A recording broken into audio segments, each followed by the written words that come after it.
Hello and welcome to More Than the Song, an opportunity to discuss the voice and sung worship within the Salvation Army.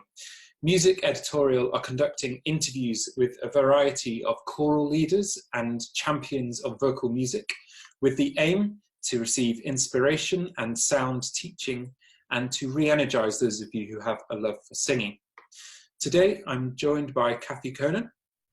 I'm really pleased that Cathie has agreed to do this. I'm sure that she'll bring some valuable insight into singing, especially being from Canada, but also from working with lots of younger voices as well. Cathie is a high school instrumental music teacher in Mississauga, Ontario. Did I say that right? Yes. Yeah, Ontario, yeah. big word, yeah. She was Songster Leader at Mississauga Temple Corps for 13 years and founded and led the Ontario Central East Divisional Youth Chorus for 10 years. Many of you would have seen this group, the Divisional Youth Chorus, as Cathie brought them over to London in 2015 for the Boundless Congress, and they were very good. And that's when actually I first came across Cathie, watching her lead that choir.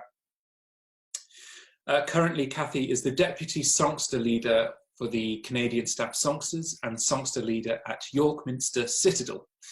And Cathie has been the guest at various Canadian divisional camps, as well as the Central Music Institute in the USA Central Territory. She has served on the faculty of the Canada and Bermuda Territorial Music School for 30 years. And Cathie has also led the vocal stream for the Leadership Development Institute, also part of the Canada and Bermuda Territory. Cathie is married to Peter and they have two sons, David and Jesse. So thank you very much for joining me today, Cathie. Thanks for inviting me. I'll start with the question that I'm asking each of our guests. So we recognize that beyond this deep theology within singing are the years of practice and dedication that makes a performance more than a song. What makes a vocal offering more than a song to you?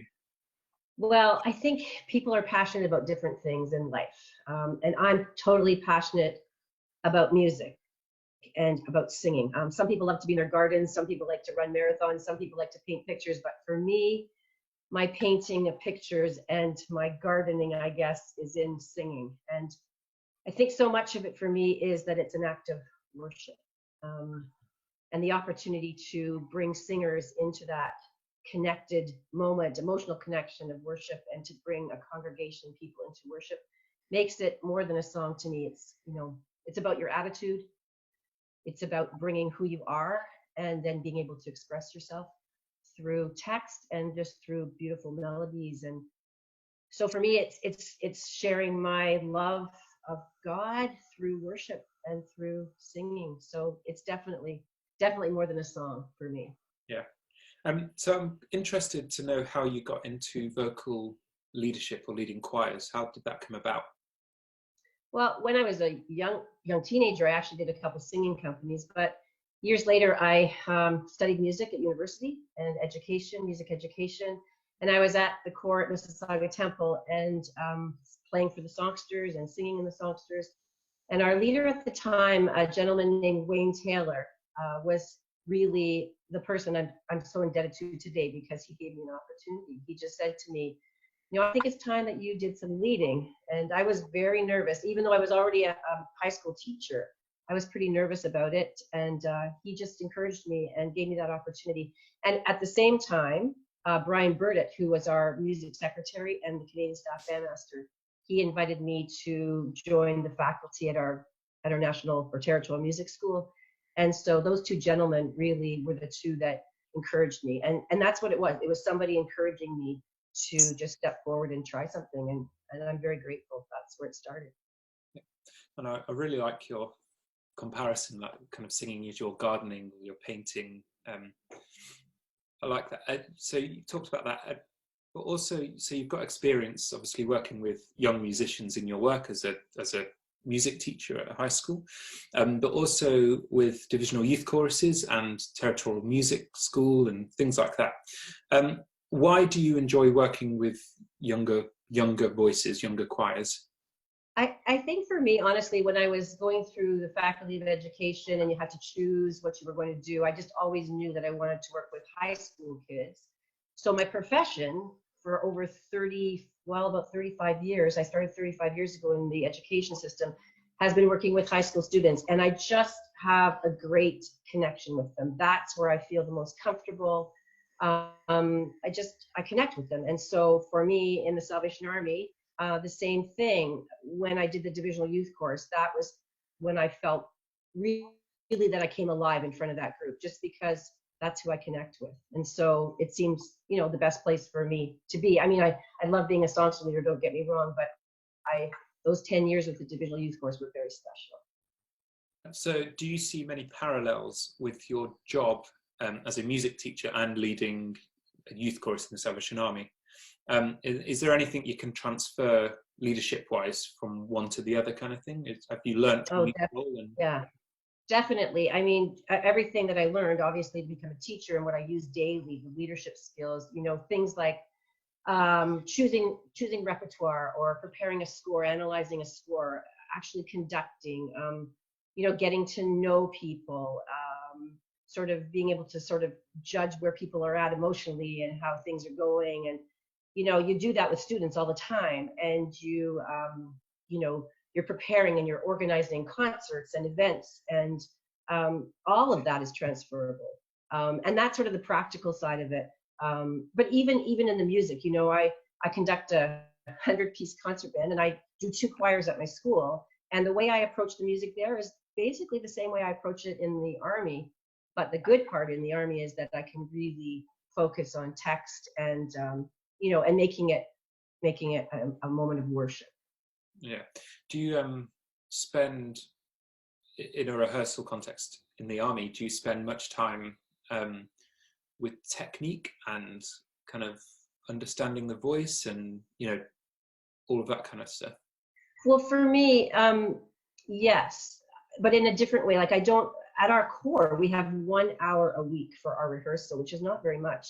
Yeah. And so I don't do specific warm-ups and so on with that group, but I teach technique through what I'm doing. So I try always to start my rehearsal with something slower, more meditative piece of music, so that I can help to warm up their voices. But then for me, it's the teaching of technique going through that, so that, when I come up across a phrase, I'll stop right away if the vowels aren't blended or whatever. And, my students at school, that's kind of, and the divisional youth course, it became a bit of a joke with me, because I would say, we're going to run this straight through, and they would just all shake their heads like, this is never going to happen. Because as soon as I hear something, I respond to that, and I stop and fix it or make it better. So the technique for me is as I go, and I do stop a lot and fix things that need to be done. And, groups get used to you, right? So the divisional youth chorus knew, as soon as I said, you need to shape that phrase, or we need to fix that, they knew what to do. And so they became habits for them as well. And yeah, so I teach technique as I'm working on a piece of music. At school, I do warm-ups and all of that, but I found I don't always have time with my songsters, so I approach it a little bit differently. Yeah, it's difficult because, especially when you're limited for time and you're trying to fit everything in, and you're preparing songs for Sundays, and if you've got a concert coming up, or a performance extra to a Sunday morning, your rehearsals are jam-packed.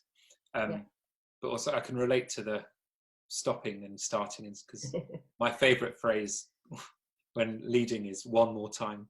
It's that it could be 4 or 5 or 6 more times, because every time you listen, and each time you just hear new things, and you hear different things that can be fixed. And and in saying that, I remember a professor talking to me at university, and this is a lesson I've learned, is that so often we come prepared with our music, and we think that spot right there is going to be challenging, and so I know I'm going to work on that spot.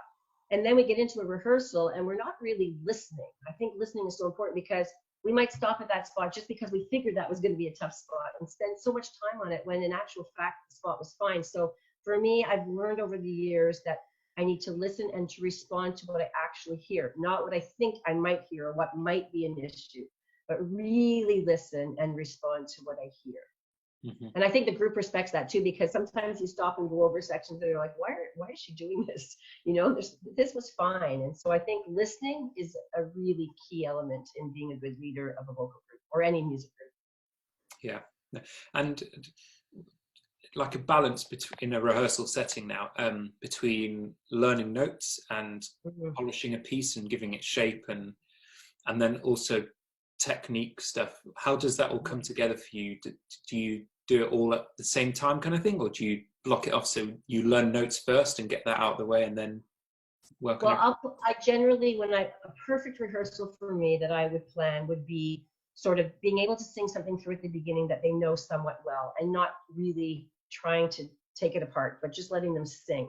And then I would work on something new, so that we are learning notes. And while we learn the notes, I am speaking about the music because, again, it's a time thing. Like, we have to get music learned quickly. So I like to do it together, but I also know that there has to be a time for learning the notes. And so making sure that happens. And then the next song that we might do in a rehearsal might be something that I'm working on a specific phrase, or I know that, we need to work on, shaping the phrase or whatever, and then maybe I'll work on something rhythmic. So I try and spread out the rehearsal and, never spend too much time on one thing. Sometimes we get excited about it as a leader and think, I can just get this accomplished tonight, but maybe it's not coming together. Then it's kind of like, leave it till the next time. So I try and just have a real variety to what I'm doing in my rehearsals so that people don't get bored, and so that, we get as much done as we can. Yeah, no, I think that's kind of a general notion, I think, with rehearsals, is that I read somewhere that, you should be aiming to work on a piece when you're in this context of, for example, a songster group where you're having to prepare lots of stuff. You shouldn't spend longer than 10-15 minutes on a piece. Exactly. Yeah, I agree. Once it becomes a real slog. Yeah, that's really interesting. So I'm pleased, and I've mentioned this, I'm pleased to be interviewing a Canadian vocal leader. Whenever I've heard a singing style or a choir from Canada within the Salvation Army, there's a really beautiful, smooth kind of legato, almost like you're wading through like a thick chocolate, if that's a weird analogy to make. Is this something you identify in the groups that you lead? And if so, unless I'm going mad, if so, do you aim for kind of a certain style of singing and lean into that and play to that strength, or do you attempt to do a different style of singing and pull singers away from habits and things they may have learned?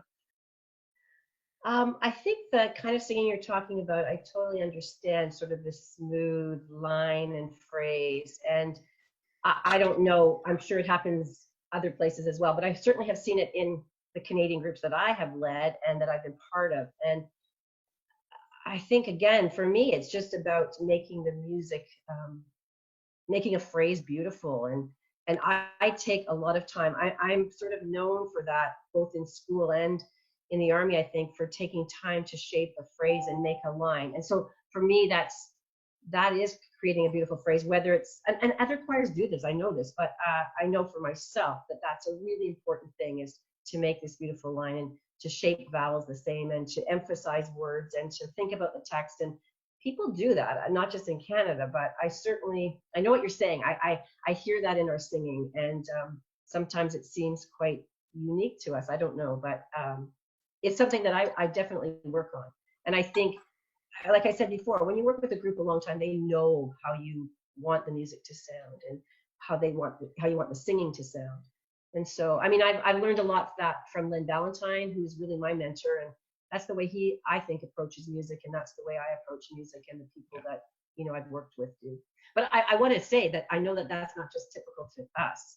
I know that that's in a lot of places, but yes. I understand what you're saying. When you're leading a choir, or when I guess you could even touch upon your work as a music teacher, how would you approach training young singers and young leaders in the Salvation Army? But is there anything you've identified as a common issue that might be, Well, I think, speaking about training young leaders, I think it's really important that we are mentoring all the time, and modeling our own technique and so on, and through our own leadership. But I know for me, like for 10 years, I did the divisional youth chorus, and it's so satisfying now to see some of those young adults taking on leadership. And in great humility, I say that one of them, has come back to me and said that it's, I'm so grateful to you, because singing in that group for 10 years, I've learned how to shape a musical phrase.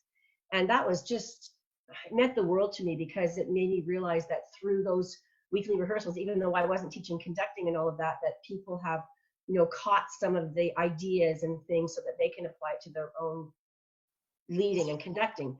But I also think it's so important that we, like I was encouraged, that we encourage people to try. So, for example, in Yorkminster Songsters right now, I've been the leader just since the fall. I was the deputy before that. But I don't have a deputy right now. I've chosen 3 people who I'm working with, 3 of them. So I'm giving each of them opportunities to lead. Unfortunately, the situation we're in now with COVID-19, we haven't been able to meet like we had hoped to, but I put a package of information together for them, and we're going to sit down together and we're going to work through that, because I feel as a songster leader that that's one of my responsibilities, is to mentor other people. I think too, another thing that's interesting in the Salvation Army is we do have a lot of people who have studied music, and I think it's important that we encourage those people to take on responsibility.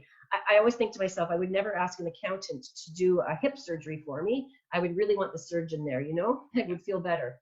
And I think that we have to take people who are musically trained or who are strong in music and give them opportunities.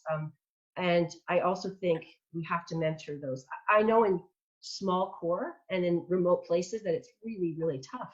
They may not have anybody who's super musical. And so, we need to figure out ways to mentor those people so that someone can try and through trying, be able to do it. So as far as the leadership part is concerned, I think we have to model that as leaders ourselves. I think we have to mentor people and give people opportunities and make that important.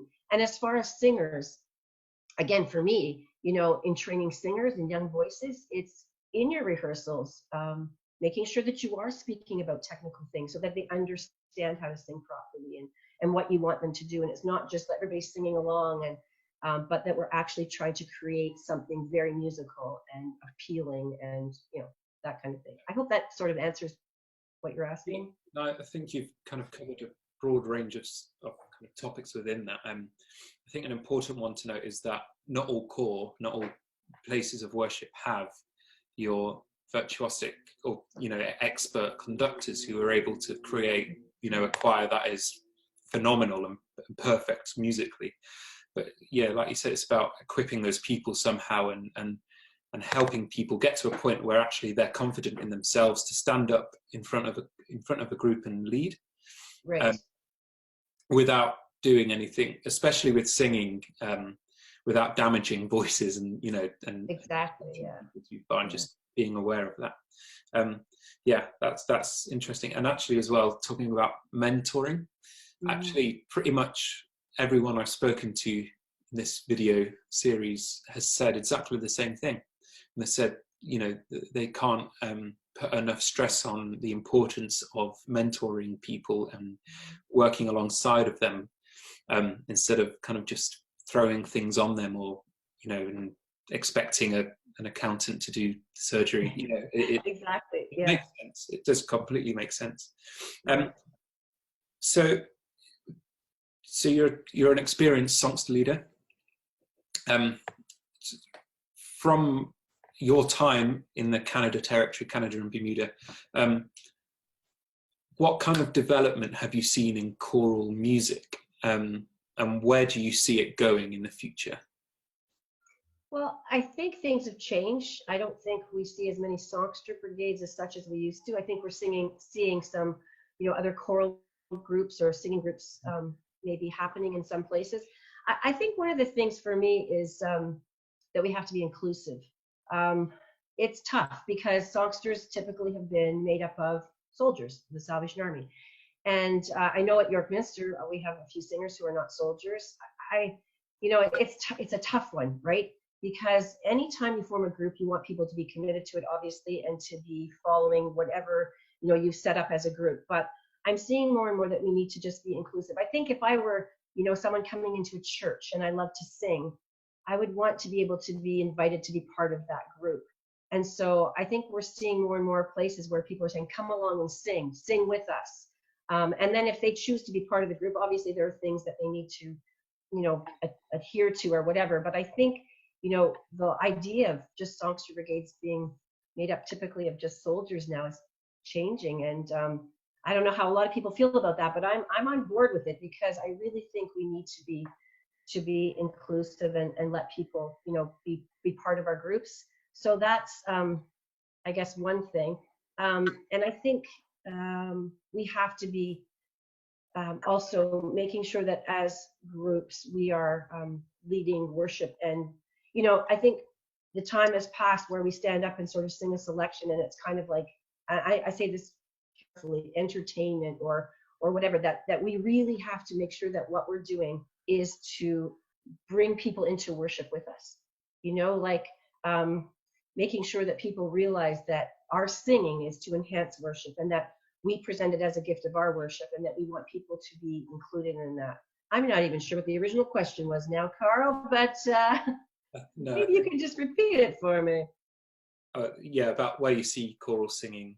Yeah, so I see that the groups may be changing, right? So we've seen more worship teams and things like that, and people doing what they can. And I would say that even in a worship team, if that's what you have in your core, if that's the singing that you have, then it needs to be the best singing that you have. And it has to be people really working to, create good sounds and to, work together. So whatever the outlet is, whether it's singing company or a youth chorus or just a group of people singing or a songster brigade, whatever it is, we need to keep singing. We need to, sing well, and we need to encourage people to sing. I think that's one of the mandates of our staff songsters, and I would imagine it is for most staff songsters, is that when we go out to a weekend away on the Saturday, we spend time in the afternoon working with the singers in that church or that corps.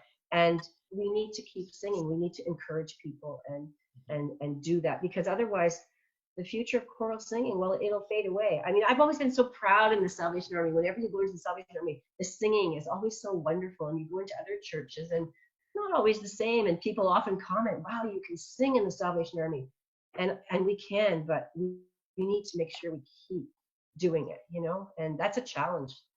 Yeah, and it's actually rare as well, I think, now to come across a church with that standard of singing, where the singers, the people actually making the music, are really believing what they're saying. I think here in the UK, the Salvation Army is one of the few churches left that provides that, because you have your world famous chapel choirs and cathedral choirs, but actually most of the time the people in those choirs are there because they're being paid to be there, or they're there for experience. They're not there for worship and for God, they're there for other reasons.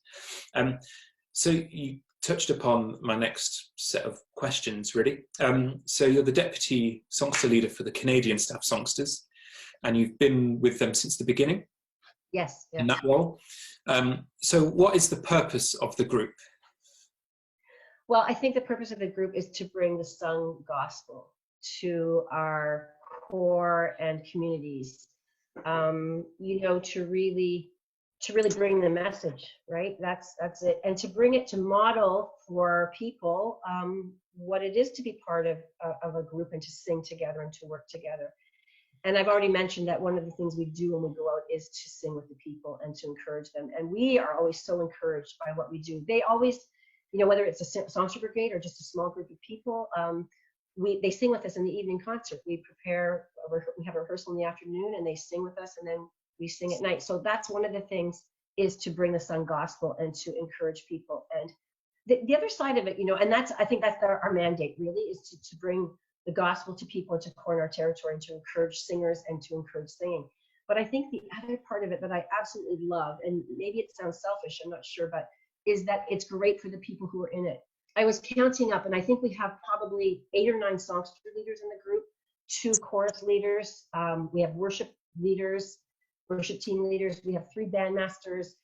We have a lot of leadership within the group. And I would tell you right now that it is probably the best professional development that we can receive weekly, every Wednesday night, under the leadership of Major Len Valentine, because we get professional development. So we have 19 different corps represented in the Canadian Staff Songsters. So every week when we go back to our 19 corps, we are taking with us to those corps what we are learning and what we are seeing modeled, and that can't help but improve, things. And then those leaders in those corps can be mentoring more people and hoping to spread that even more. I mean, 19 corps decent. We have a big territory. We spread from the west to the east coast and down to the island of Bermuda. And so to be able to, reach all of that is tough, but we do what we can because that is our mandate, to bring the gospel to people, the sung gospel, and to encourage singers. Yeah, and it's the ripple effect, isn't it? And we in the UK, we've got the international staff songsters, and they travel and they do lots of workshops with singers and core songster groups. And I know that has a real positive effect on the local setting, and people feel inspired after that.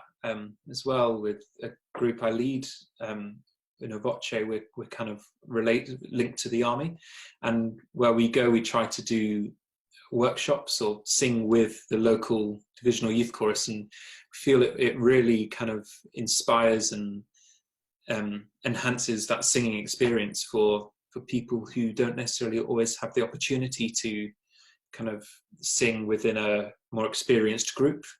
I think what you're saying about inspiration is such a key thing, because it not only inspires the people that you're going to see, but it inspires you. I just want to give one example. We were in Bermuda. What a blessing that was to be able to go down to Bermuda with the staff songsters. But we were in a prayer breakfast, and it was in this new addition to one of their buildings, and it was a beautiful day, and it was packed. The room was packed, and we stood around the outside of the room and we sang. And as we sang, the people started to sing with us. And I don't know that there was a dry eye in the building, because it was just an incredible moment of true worship, where these voices were blending together uninhibited. Like, people were just singing and raising their hands, and it was just an incredible moment. So we were there to inspire them, but the singing that they shared with us, the sharing of the singing was incredibly inspirational and a huge blessing to us, something we'll never forget. Yeah, that's so cool. So you're an experienced deputy songster leader, and I was, in my previous career, I was the deputy songster leader for a couple of years, and I've got plenty of friends who are deputy songster leaders, and I think that's a really good role. I really enjoyed being that, because you kind of get the fun of leading without all the responsibility of being the leader, right? So what are the important aspects of the role to you? And when you are a deputy songster leader, what do you strive for, and what do you aim for? I've been a deputy songster leader 3 times now, first at Mississauga, then at Yorkminster, and obviously with the staff songsters. So for me, it's really about being in a supportive role. Like, I really see my my leadership opportunity as deputy and staff songsters is to support Len. I am always sort of keeping my eye on him, seeing what he needs. We live in snowy Canada. We have pretty rough winters, and he lives up north. And so there've been a couple times when he's contacted me on a Wednesday and said, I just can't get down, so you're going to have to take the rehearsal tonight. So I'm always ready to do that. And when we're away on weekends or whatever, I want him to be able to just focus on the music. As a leader, that's what we want to do, focus on the music. So I try and help out in any way to make sure that that's what he's doing, and that I'm supporting in any way. So whether that's lining up the group and giving a little pep talks, or just checking out the sanctuary where we're going to be. I mean, we have a manager as well, obviously, and other people, but I take that role on so that Len doesn't have to do that. So there's logistical things, practical things, and then getting the opportunity to lead the group, which is so wonderful when I have that opportunity. But just, to me, really being a support to the songster leader, and just even in our rehearsals, I'll often make little notes and then send him an email and say, maybe this is something we should look at, or I noticed this, and so I just feel like I'm trying as best I can to support him in any way that I can, and represent the group to him when I need to. Yeah, I think that's a really good point about the deputy position, because you need to build a really strong relationship, I think, with the songster leader. That link needs to be really tight so that you can be honest, but you're in a position to feed back after a rehearsal. Or one of the things I found was like a seating plan, and making sure that that is sorted, so that actually the songster leader doesn't have to arrive on a practice night and put the seats out and worry about who's sitting where. And it's just little practical things like that I think that role is really important. So move on to the very last kind of question section bit. Do you have any highlights that you'd like to share as a vocal leader within the Salvation Army or outside of that? I have a lot. Yeah, I have several highlights.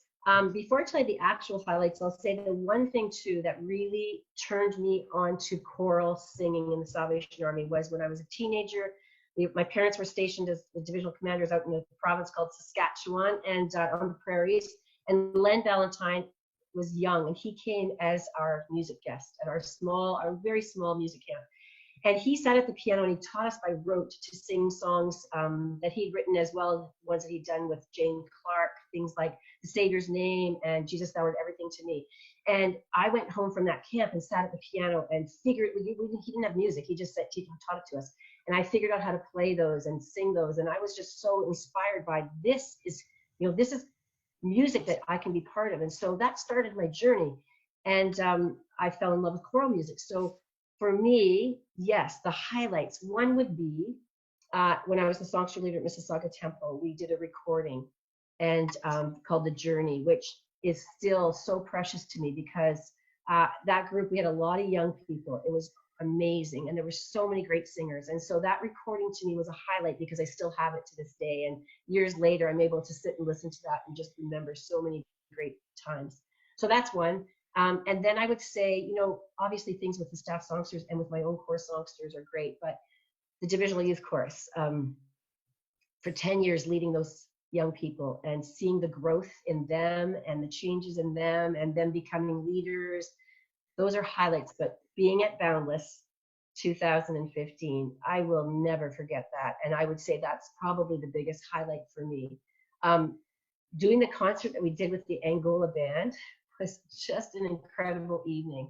And the joy and the worship in that space that night was just, it was thrilling. And it was something, I'll never forget. And then obviously on the O2 stage, but just feeling the energy and worship and just being there was just a huge highlight for me. And I will never forget that. It was amazing. That Boundless 2015 was amazing. Yeah. I mean, I say to my wife regularly, I wish we could just relive that week and all those couple of weeks just because it was such an amazing time. It felt a bit like we didn't make the most of it at the time.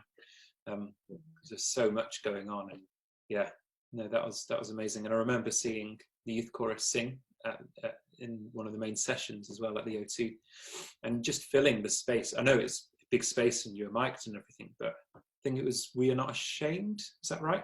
Yes. Oh my gosh, that's a highlight. Yeah. I remember that moment and just kind of the crowds going wild afterwards because it was such a it's a great moment.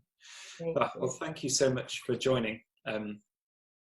It's been great to chat and learn from you, and I'm sure that people watching will be able to take plenty from what you've said and kind of apply it to their own situation. So thank you so much for joining.